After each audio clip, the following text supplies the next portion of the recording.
Neste quinto episódio do podcast Namastec, eu trago o tema O Poder da Essência na Era Imaterial. Recentemente abordei sobre os avanços tecnológicos da humanidade, que tornaram o espaço-tempo, como sempre o reconhecemos, cada vez mais diferenciado. Dessa vez, quero enfatizar o poder gerado por essa evolução e a poderosa força do intangível que cada vez mais a caracteriza. O uso de óculos de realidade virtual ou de realidade aumentada exemplifica muito bem esse fato. Vou dar um exemplo extremo, pois qualquer conteúdo simplório no campo da era transmídia tem a capacidade de projetar o usuário destes óculos para locais e realidades que estão além do ambiente onde o corpo se encontra presente, além de alterar a percepção de tempo com muita facilidade. Os modelos mais avançados desses equipamentos reservam experiências surreais. Vamos lá. Imagine-se num avião rumo aos Alpes suíços e em determinado momento antes do pouso eu te peço para vestir-se com as roupas e equipamentos apropriados para a prática de esqui. Ao invés de óculos apropriados para a neve, eu te visto um par de óculos de realidade virtual avançada, o Rift, por exemplo, uma mescla de sistema estereoscópico 3D com capacidade de visibilidade 360, som surrounding e conexão direta via software com seu córtex cerebral. Combino de te deixar numa estação com o auxílio de uma equipe. Após meia hora, com o sistema virtual ligado, revelamos que, na verdade, você não está nos Alpes suíços, mas sim no deserto do Saara, com mais de 50 graus centígrados na tua cabeça. Dificilmente você acreditará, até retirar os óculos e os fones. Afinal, para além da imagem dos Alpes, o frio que sentiu no corpo jamais sentiria estando no clima desértico.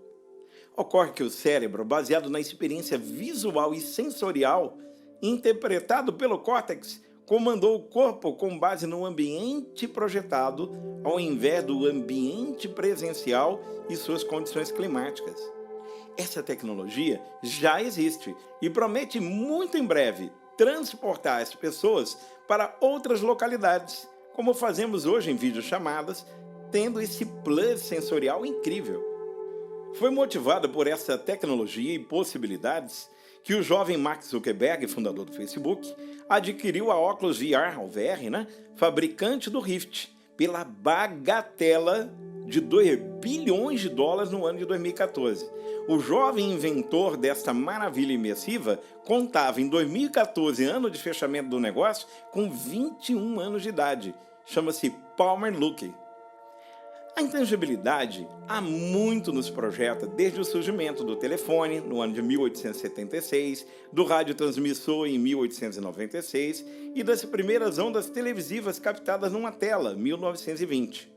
Seria impensável que estaríamos tão avançados num intervalo tão curto de tempo, e vem muito mais por aí. Palestras com recursos holográficos já são realizadas ao redor do mundo, e em breve com menor dependência da parafernália atualmente exigida.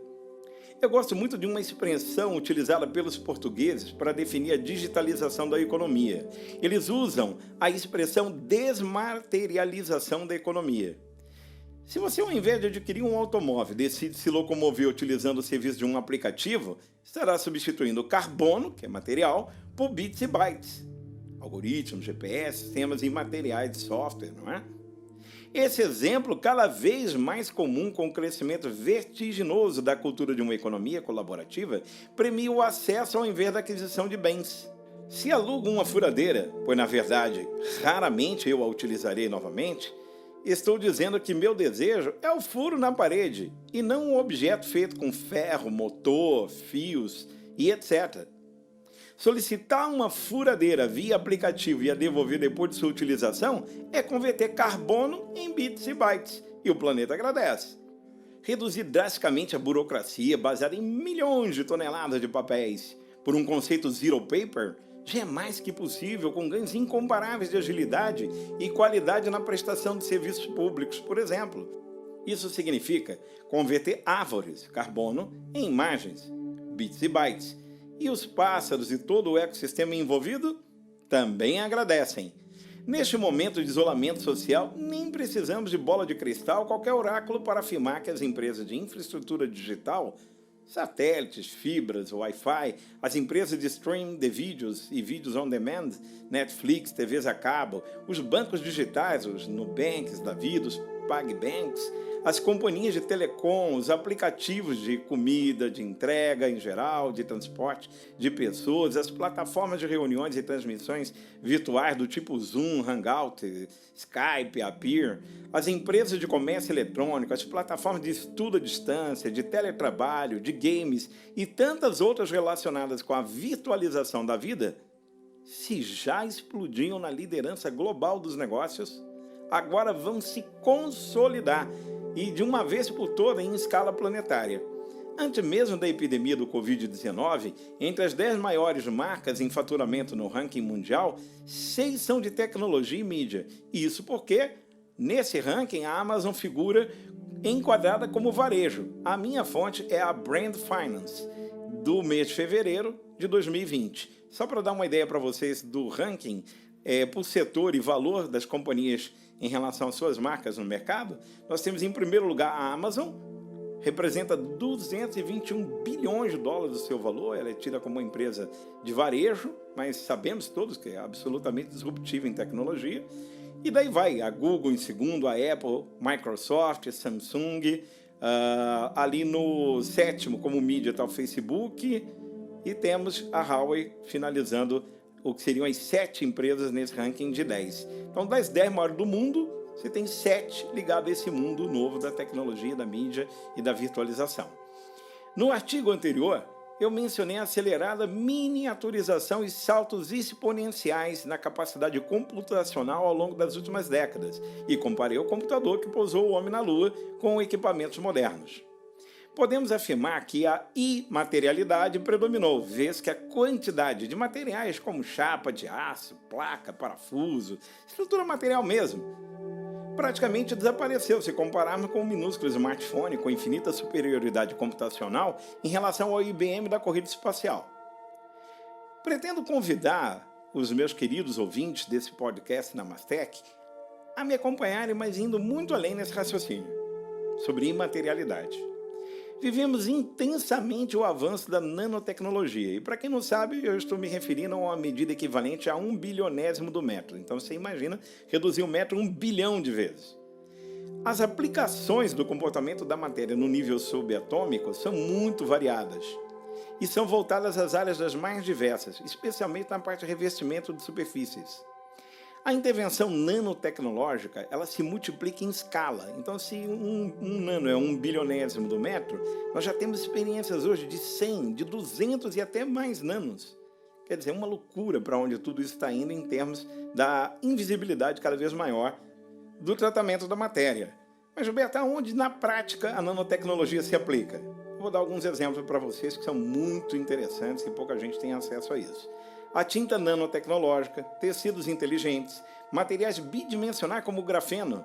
A intervenção nanotecnológica no grafite faz com que o composto, mais algumas outras adições, o composto chamado grafeno, reaja como 200 vezes mais resistente que o aço, 150 vezes mais condutor que qualquer outro elemento da natureza.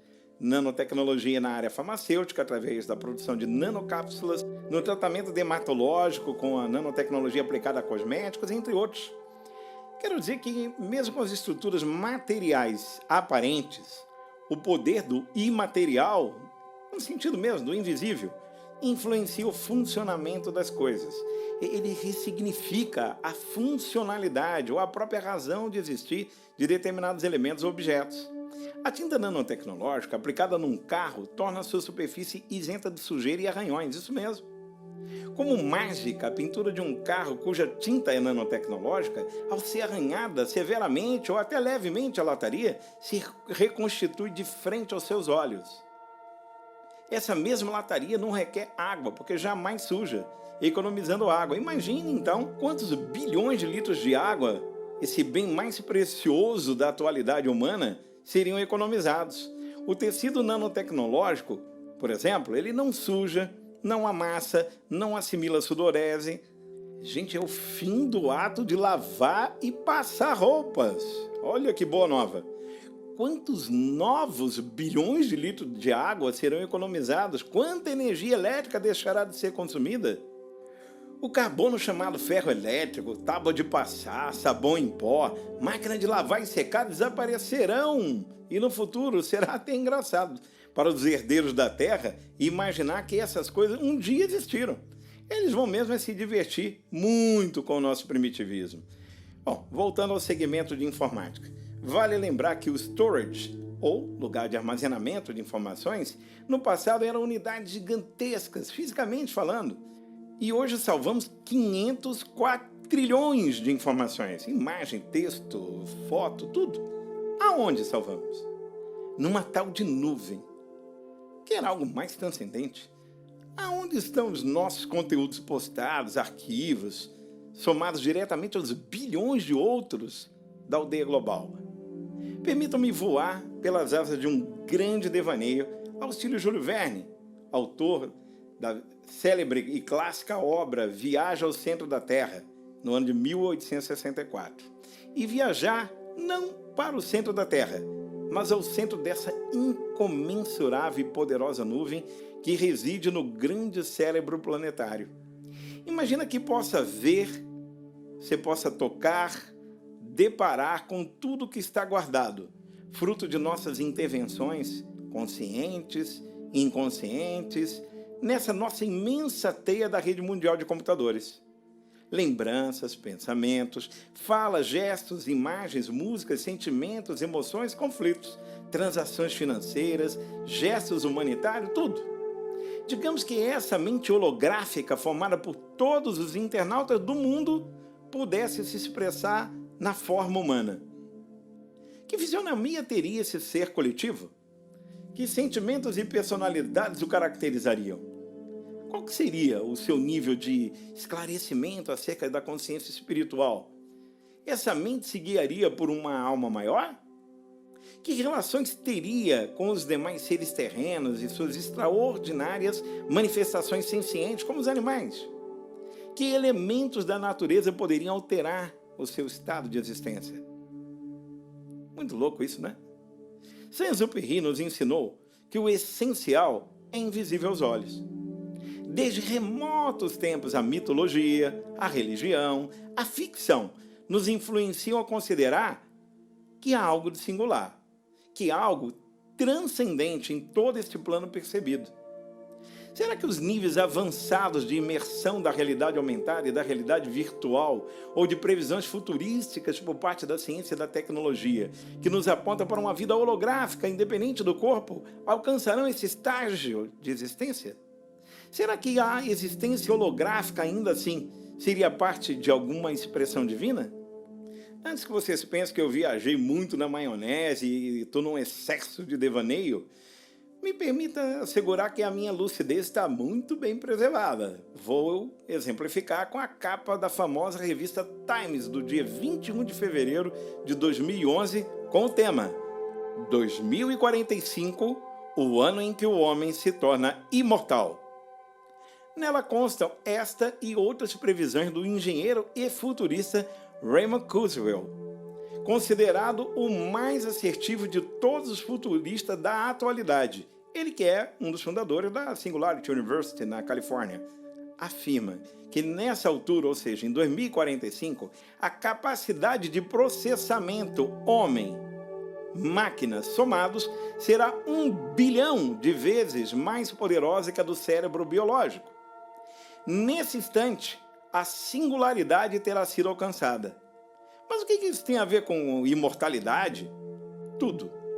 Pois há anos iniciaram e seguem avante com a experiência de Mind Upload, ou sublimação. Significa a transferência de uma mente humana para um computador quântico, onde seria imperceptível qualquer diferença, incluindo emoções, memória, personalidade. Vamos a uma analogia simplória. Se o seu celular cai e quebra de forma irrecuperável, não desejo isso a ninguém, imagina o terror que é, né? Quando alguém perde o celular, quando ele cai na piscina, não é isso? O que a gente faz quando não tem jeito? Adquire outro. e possivelmente muito mais avançado. Reencarna todos os dados naquele novo aparelho, não é assim? Você imediatamente consegue recuperar os seus registros, o seu existir no tempo passado é retomado e declarações de amor, músicas, vídeos que você baixou, foto dos seus pets, sua memória profissional, afetiva, documentos pessoais, tudo que te identifica renasce no estágio anterior da perda. É curioso, né? Como se fosse a morte. Apagou temporariamente, mas nunca deixa de existir. Você fica num alívio danado por poder ressuscitar nesse novo corpo e voltar a falar, interagir, tudo como sempre, talvez até melhor. Isto é o que Raymond prevê para daqui a 25 anos apenas. Qual será o seu novo hardware aparente, lá em 2045? O seu avatar será bonitão, bonitona? Dá até para brincar com a imaginação. Que recursos permitirá? Transcender ao biológico pode, inclusive, pressupor possibilidades novas, inclusive habitar outros planetas, o fundo do oceano. Por que não? Quantas dúvidas filosóficas e embates religiosos esses avanços ainda vão provocar? Muitos sem a menor sombra de dúvidas. Acho até que vários aspectos éticos já deveriam estar em discussão há muito tempo. O criador da Tesla, Elon Musk, ele acaba de criar a Neuralink. E ele promete, em muito menos tempo, muito antes de 2045, conectar o córtex cerebral das pessoas diretamente na rede da internet no padrão 5G. Isso significa o quê? Que os pensamentos, ideias, memórias e etc. serão seus? Poderão ser biohackeados? Quer dizer, há todo um novo significado de possibilidades. E o que mais me preocupa nessa transição para o Homo Deus, é um termo muito bem cunhado pelo futurista historiador e um dos maiores pensadores que eu considero da atualidade, o Yuval Harari, é que, efetivamente, nós estamos dando um salto muito vertiginoso antes mesmo de alcançar a compreensão de coisas mais simples e fundamentais. A compaixão do budismo, da caridade de uma Madre Teresa, Irmã Dulce, Chico Xavier, do respeito e consciência de unidade com os irmãos da natureza, como São Francisco e Clara, da cultura de paz de um Mahatma Gandhi, da capacidade de perdoar de um Nelson Mandela, entre outros exemplos humanos extraordinários que ainda não são vivificados no estágio atual do planeta.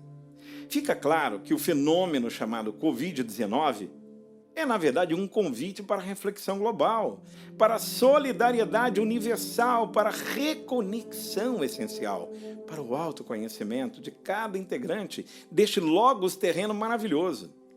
Eu sou otimista quanto à capacidade de ressignificação humana, do acolhimento de nossas fragilidades e no salto quântico da utilização daquilo que considero nossa tecnologia espiritual, ainda tão pouco compreendida pelos meios científicos e que podem se manifestar independente de quaisquer devices ou equipamentos.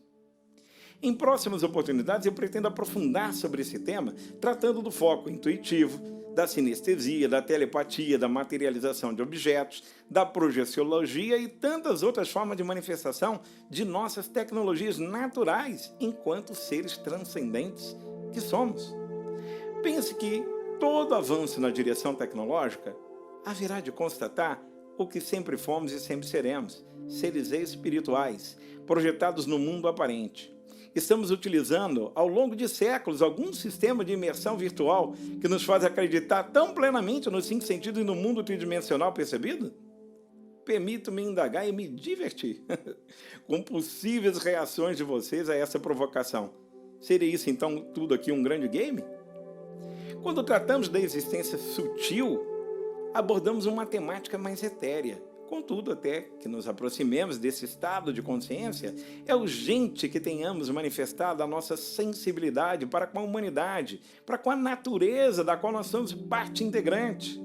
Nossa postura egóica gera uma invisibilidade de seres e de pessoas que não deveria acontecer em nenhuma hipótese. Eu explico. Em entrevista ao jornal La Nation, um dos mais célebres cientistas políticos, especialista em relações internacionais da atualidade, autor de uma obra, na verdade, de um ensaio recente intitulado A Hegemonia Constatada, o Bertrand Badi, afirma acerca da crise desatada pelo Covid-19. Ele afirma: Os profetas do neoliberalismo viraram promotores da economia social. É preciso voltar aos imperativos sociais. Afirma ainda que entraremos num ciclo em que o poder será centrado nas mãos dos mais frágeis, independentemente das sociedades sofisticadas em que se encontrem os poderosos donos do poder. E arremata, abre aspas, não devemos nos esquecer que este vírus nasceu em um mercado de Wuhan, caracterizado por uma grande precariedade sanitária. Ou seja, os miseráveis, tão bem retratado por Victor Hugo, em sua obra com o mesmo nome, lá 158 anos atrás, seguem invisíveis até que as circunstâncias os levem a aparecer e merecer o devido respeito, dignidade e reconhecimento de seus valores, para além da régua aprisionadora do materialismo, baseada no ter. Mesmo no Brasil, comentava com meus entes queridos, vivi para ver os sem-teto serem enxergados, merecendo um banho, um banheiro químico, cama, sabão. Os zeladores dos prédios de condomínio dando entrevistas para as emissoras de televisão sobre suas atividades. O pessoal da limpeza de hospitais sendo aplaudidos pelos médicos, pois deles depende suas vidas, literalmente. A importância extraordinária dos entregadores cujas vidas são arriscadas na insanidade do trânsito diário. Tenho me emocionado muito com gestos globais de solidariedade, com o reconhecimento do valor dos artistas em todas as suas formas de expressão, emocionando, iluminando nossas mentes com suas literaturas, músicas, danças. Se vamos, cada um de nós, transcender o pó da terra ou não, deixar de ser carbono para manifestarmos como bits e bytes em 2045, vivendo em algum sistema holográfico, eu não sei. Mas enquanto o modelo biológico atual, com suas conhecidas restrições de manifestação no tempo e espaço, abrigarem uma alma, de minha parte serei todo amor, doação, compaixão, pois certamente assim eu terei capacidade de compreender o essencial, invisível aos olhos, que rege a vida. Como certamente o autor do Pequeno Príncipe e tantas outras mentes iluminadas tentaram e tentam até hoje nos conscientizar. É tempo de despertarmos a consciência para a vida original de infinitas possibilidades que se abriga no todo e que se abriga em nós. De tomarmos consciência da unidade inseparável que nós somos, independentemente de quaisquer invólucros ou estados de consciência cibernética que possamos um dia assumir. Somos e sempre seremos uma unidade cósmica, maior que qualquer aprisionamento possa pretender, e isso é mesmo incontrolável. Que essa reconexão necessária com a nossa essência, proporcionada por algo tão imaterial quanto um simples vírus, possa nos reposicionar no papel que ocupamos ao lado de outras espécies, nessa grandiosa oportunidade chamada vida terrena, e que a unidade, ao invés da separatividade, nos permita manifestar o ser de amor infinito que há em nós, e que dessa originária dimensão possamos reconhecer o ser de amor infinito que há em todos os seres. Namastê.